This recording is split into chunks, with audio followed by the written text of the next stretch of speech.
Hey guys, here you have a 2021 Jayco. This is a 224 BH. Up front you have your tongue jack. You have up and down.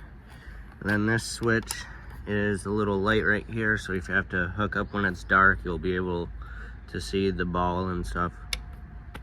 Then you got your safety chains, your 7-way plug-in right here for lights and brakes. And then this cable right here is a breakaway cable. So it's connected to this pin in the box. This is like an emergency brake, basically. So if for some reason this ever came disconnected from your tow vehicle, this pin would pull out and it would lock up the brakes on the trailer. Alright, then you have your propane tanks. A little hard to do that one-handed. So these knobs, you can loosen them and this cover will fold up, so you have access to your tanks. And then to get them filled, the cover just slides up.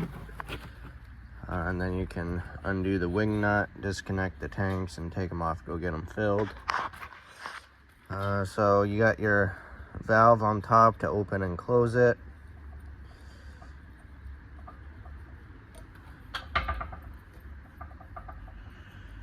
And then right here, this is your regulator. And it has a little lever right here, and it points to what tank it's drawing from. And right there, it's clear because the tank was on. That means there's propane going through. If this tank goes empty, this will slide up and it'll turn red, telling you that there's no gas. All you have to do is just flip the lever and turn this one on. You can have both the tanks on at once, and but it'll only draw from one tank.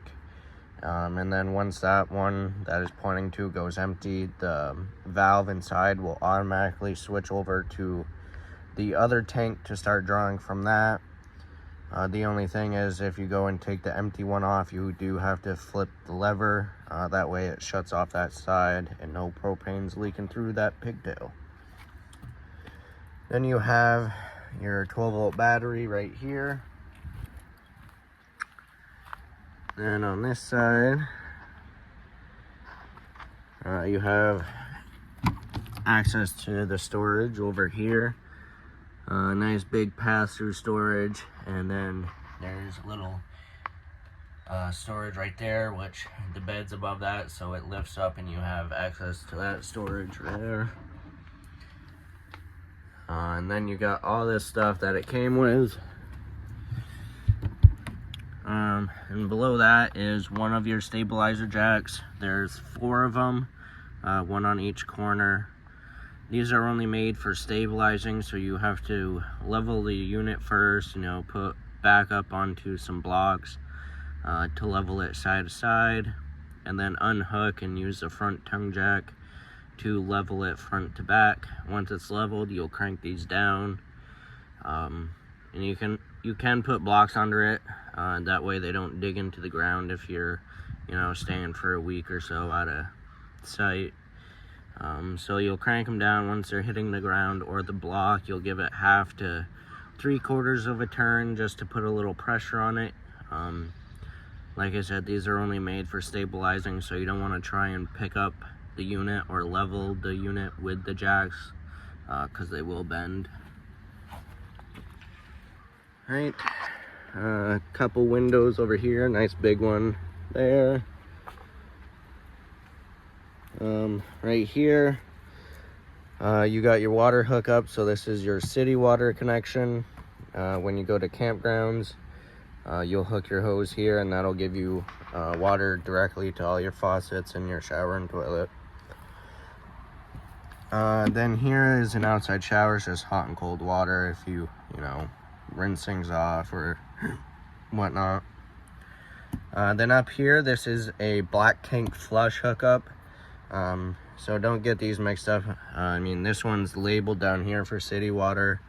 But you don't want to hook your hose up here and turn it on, think it's your city water, because then your black tank will fill up, and then you'll have a mess inside. So this one you'll only use when you're dumping your tanks. Usually if you're staying at a place for a week, you'll use this, you know, the last day, when you dump your tanks for the final time.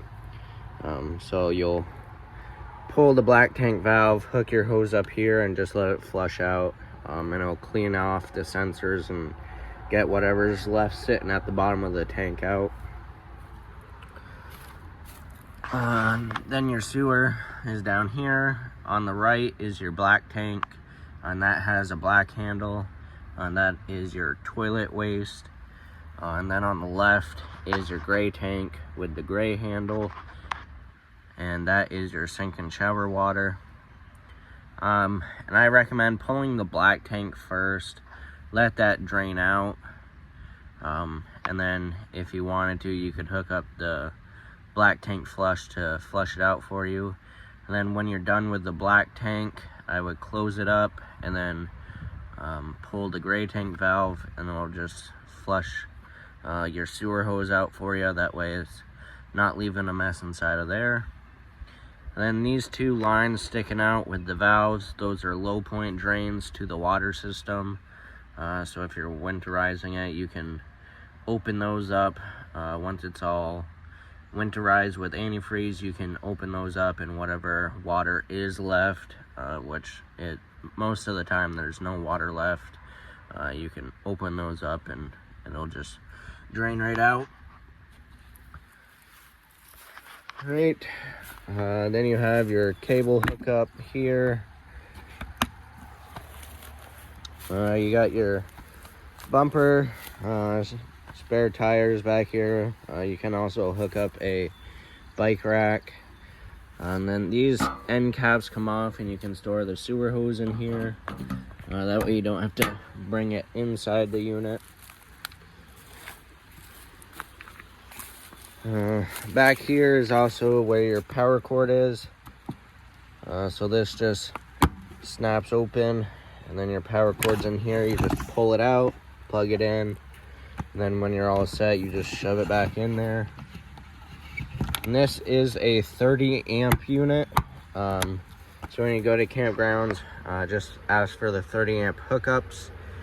If you're at home, or if you have to plug into a regular household outlet, you'll need an adapter for that. And the only thing you can't run is the air conditioner, because that requires the full 30 amp hookups. So that's why, you know, when you're going camping, you want to ask for the 30 amp plug-in service. That way you don't have to worry about what you're running. Then you have your water heater right here. This is gas and electric, and all the switches are inside for it.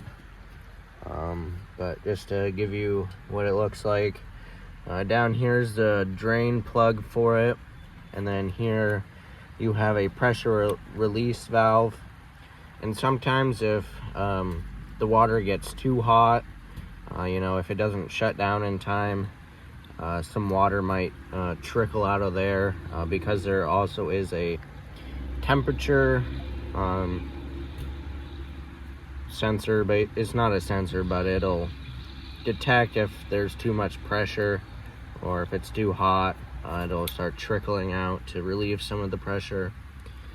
But also for draining it, you'll pull this valve up and let all the air come out of it, relieve the pressure, and then you can pull your plug. That way it doesn't shoot right out at you.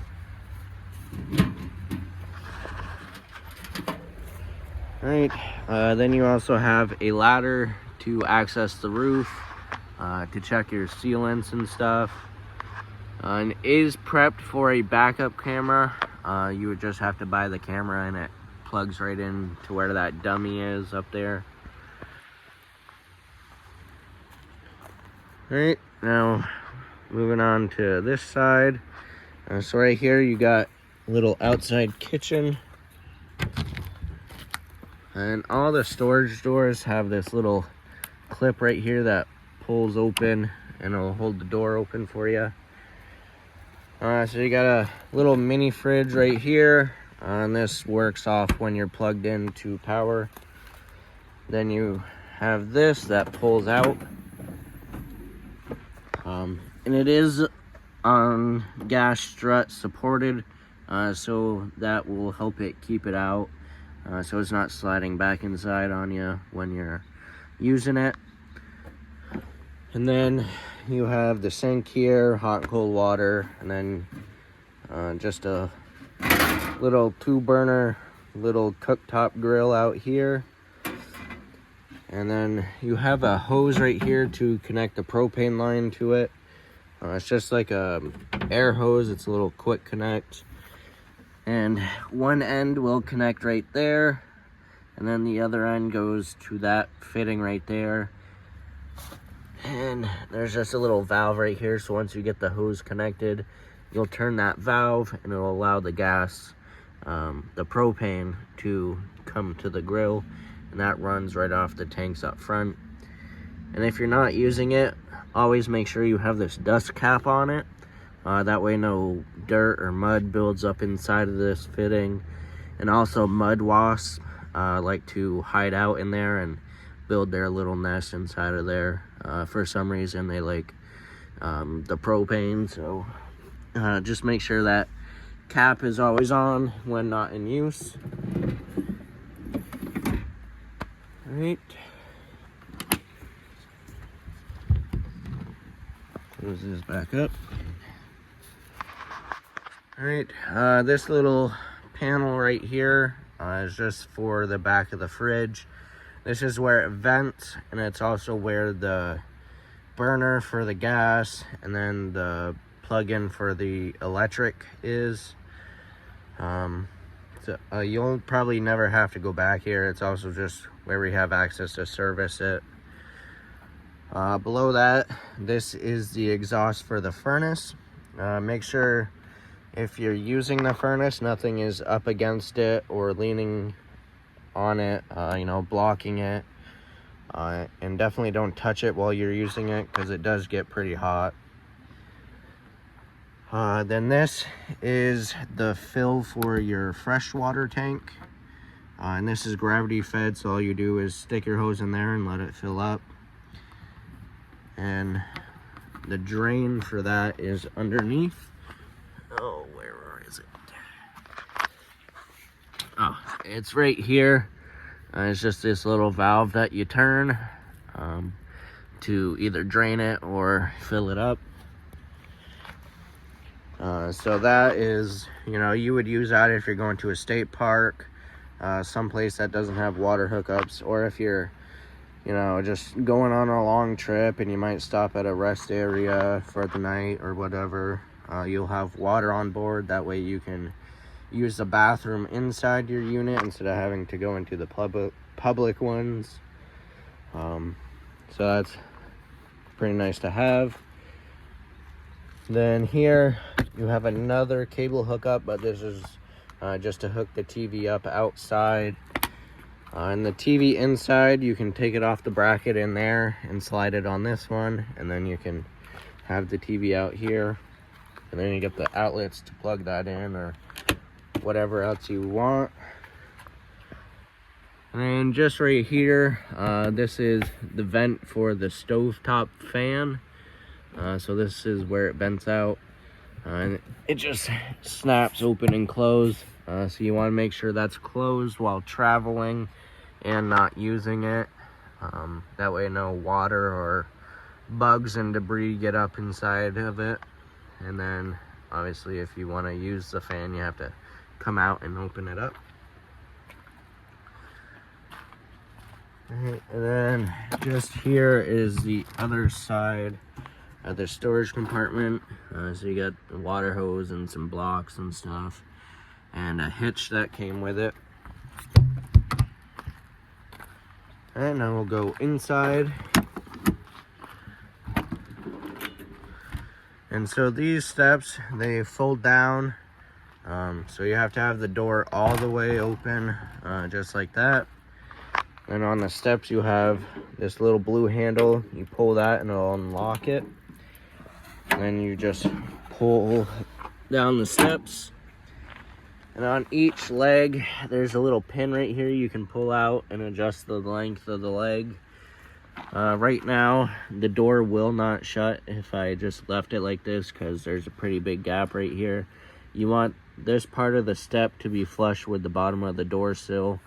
That way the door will open and close properly, and it'll help your actual steps will be level. Right now they're kind of slanted inwards, but for now I'll just leave it like that. Alrighty, so this is the 224 BH on the inside.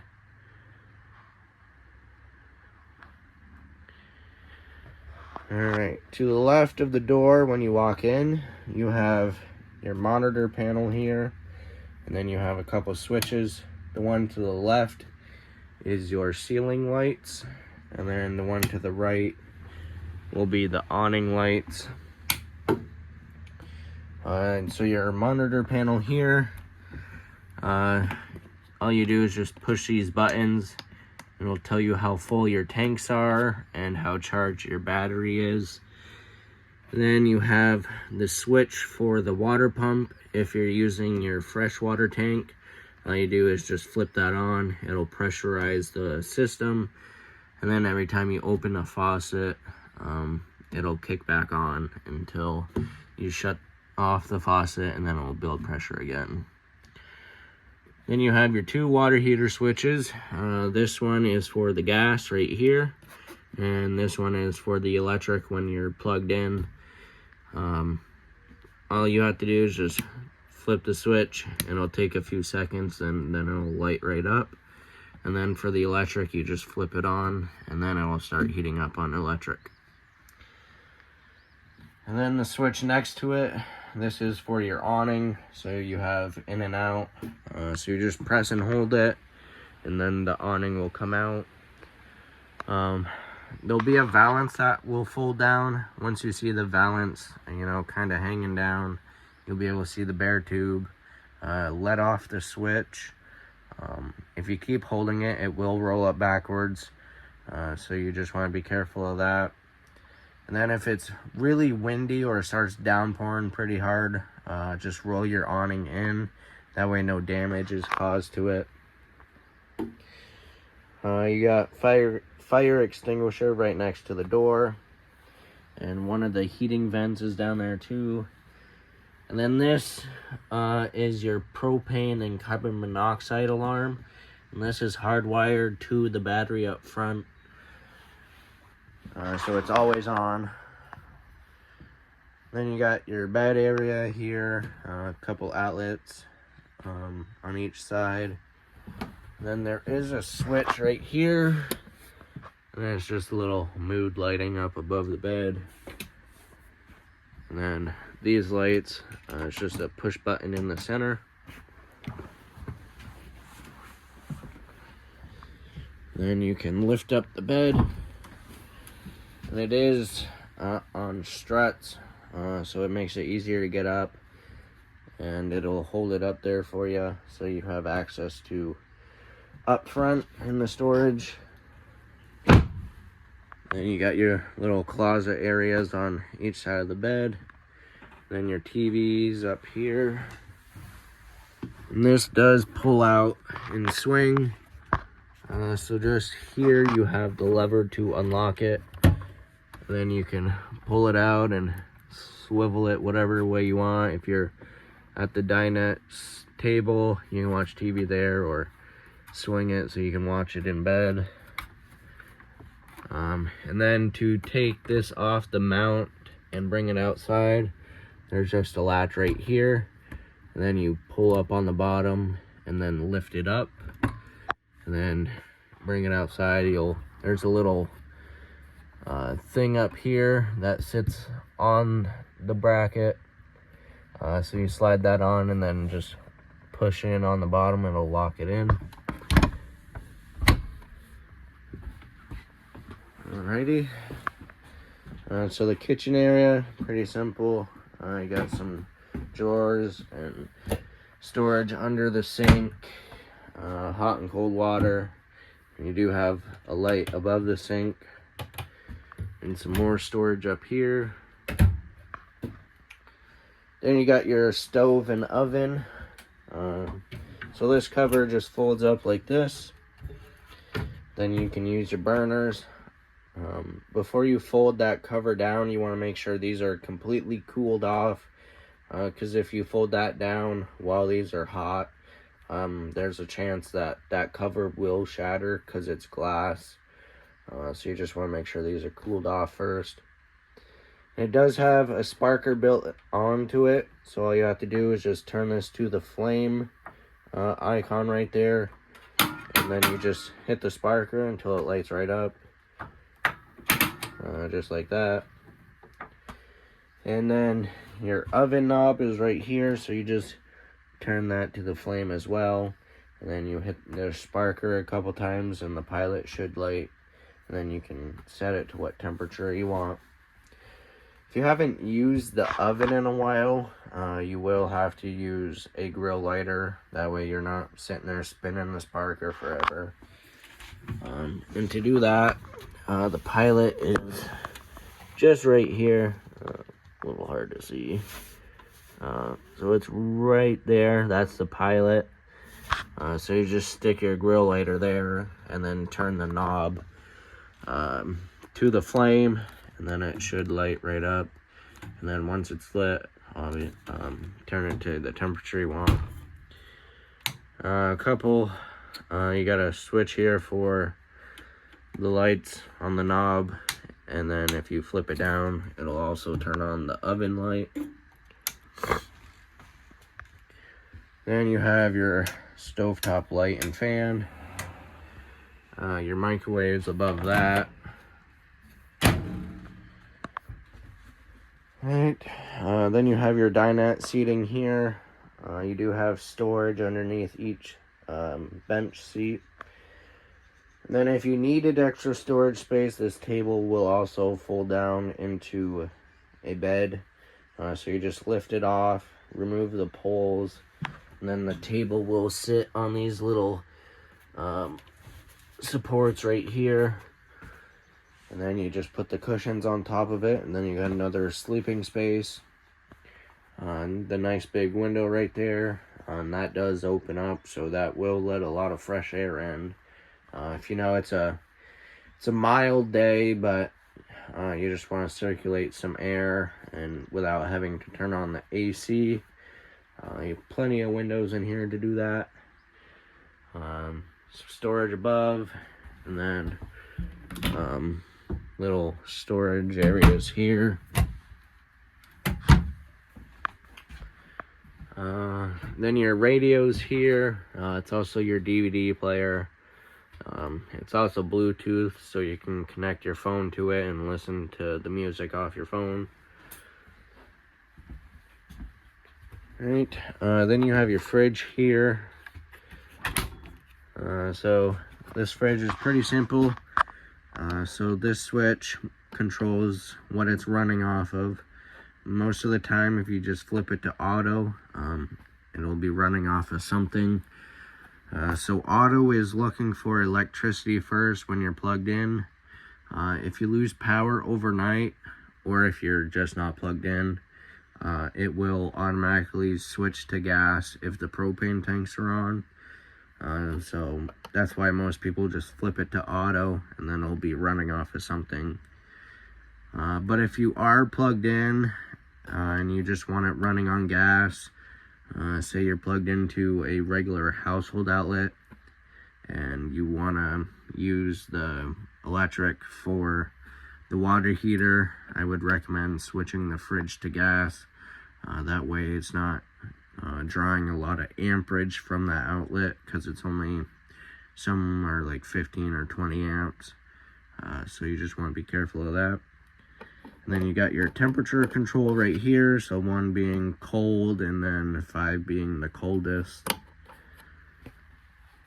Right, and then you just pull on these right here, and these do have little locks on them. So you just push it to the left, and then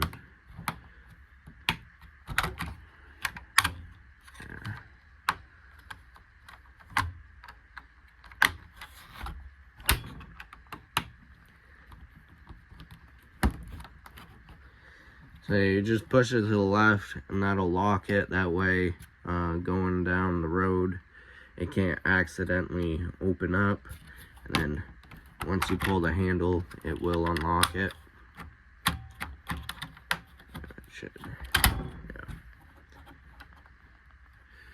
Alright, then you have the bunk beds here. You do have lights in there and privacy curtains. And then up there, there's a USB port. And then down here is just a regular outlet. And then, before we go into the bathroom, right here is your thermostat. So you got your mode button here. So it'll select what it's running off of. So the first one just has this icon right here, the little fan, and then it says auto. So that's if you want to circulate air. It'll just turn on the fan and the air conditioner, and to do that you just turn it on high and low, and then when you're done with it, make sure it's back on auto. And then you have cool, and then your furnace, and then off, and then the arrows you use to set the temperature. Now we'll go into the bathroom. So you got your sink, your toilet, and your shower. Light switches right here. And then most of the outlets in the RV are GFI protected. So this is the main GFI outlet.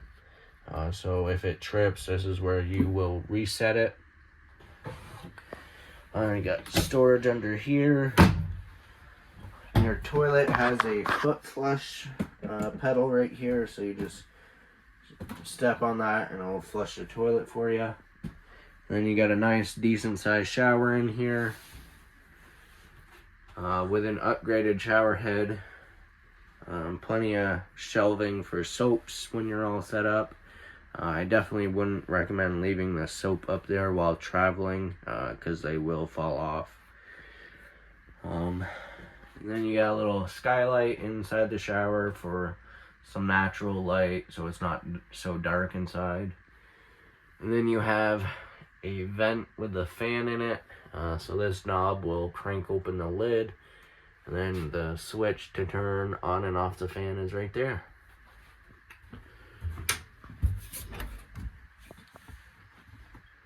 Alright, and then the AC, you have this little lever right here, so if you open this up, it'll blow directly right down here, and then if you close that, it'll go through the venting in the roof. So if it's really hot and you're just starting the AC, I would recommend leaving this open. That way it blows directly down here and it'll have a lot more airflow coming out, so it'll cool it down faster. And then once it gets cooled down a little bit, you can close that and then it'll circulate throughout the unit. One thing I didn't mention about the bunk beds, there is storage underneath here. So you flip that up and then you got all this storage. And then to get access to the back of your water heater, there's just a little panel right there that you can flip to the side, and then you'll have access to the valves for winterizing it. So that, I believe, is everything to do with the 2021 Jayco 224BH. I hope you guys enjoy it, and thanks for shopping at Michelson RV. Happy campings.